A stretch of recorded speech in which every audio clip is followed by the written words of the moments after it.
السلام علیکم گائز۔ یونس علیہ السلام اللہ کے ایک ایسے پیغمبر تھے جنہوں نے مچھلی کے پیٹ میں بھی اللہ کا ذکر کیا اور اللہ سے امید نہیں چھوڑی۔ یونس علیہ السلام کا واقعہ اللہ نے قرآن میں بیان کیا ہے۔ یونس علیہ السلام ایک بہت عظیم نبی تھے اور وہ ابراہیم علیہ السلام کی نسل میں سے تھے۔ عراق میں ایک بستی تھی جس کا نام تھا نینوا۔ یہاں کے لوگ شرک اور گناہوں میں ڈوبے ہوئے تھے، تو اللہ نے حضرت یونس علیہ السلام کو نینوا کے لوگوں کی طرف رسول بنا کر بھیجا۔ نینوا کی بستی میں تقریباً 1,20,000 لوگ تھے اور وہ سب کے سب کفر پر تھے۔ یونس علیہ السلام انہیں سالوں تک دعوت دیتے رہے مگر وہ اپنی گمراہی پر ہی قائم رہے۔ جب ان لوگوں نے یونس علیہ السلام پر ظلم کرنا شروع کر دیا، انہیں دھمکیاں دینے لگے، تو آپ نے انہیں اللہ کی آواز کے مطابق آگاہ کر دیا۔ آپ نے فرمایا، فلاں دن تم پر عذاب نازل ہوگا۔ اس کے بعد غصے کی حالت میں آپ بستی سے نکل گئے، حالانکہ اللہ نے آپ کو صرف 7 دن کی مہلت دینے کی اجازت دی تھی، جس کے بعد ان پر عذاب نازل ہوتا، لیکن یونس علیہ السلام کو خود بستی سے نکل جانے کی اجازت نہیں دی تھی۔ جب اللہ کسی کو نبی بنا کر کسی جگہ پر مقرر کرتا ہے تو وہ نبی اس جگہ کو نہیں چھوڑ سکتے جب تک اللہ کی اجازت نہ ہو۔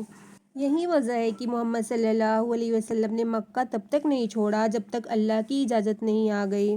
اللہ کی اجازت کے بعد ہی انہوں نے مدینہ کی طرف ہجرت کری۔ جب یونس علیہ السلام نے 7 دن کی مہلت کا اعلان کیا تو آپ خود غصے کی حالت میں بستی چھوڑ کر چلے گئے۔ سورہ انبیاء میں اللہ تعالیٰ فرماتا ہے، مچھلی والے کو یاد کرو جب وہ غصے میں چلا گیا اور سمجھا کہ ہم اس کو پکڑ نہیں سکیں گے۔ جب یونس علیہ السلام اپنی قوم کو چھوڑ کر چلے گئے، اسی دوران اللہ تعالیٰ کی طرف سے عذاب کی علامتیں اس بستی پر ظاہر ہونے لگی۔ ایک بڑا سا کالا بادل ان کی طرف بڑھنے لگا۔ اس بادل میں آگ کے شعلے بھی نظر آنے لگے۔ ان لوگوں نے پہلے ہی دن اس بادل کو دیکھ لیا اور سمجھ گئے کہ یہ وہی عذاب ہے جس کا ذکر یونس علیہ السلام نے کیا تھا۔ وہ لوگ عاد اور ثمود اور لوط علیہ السلام کی قوم کے عذاب کے بارے میں واقف تھے۔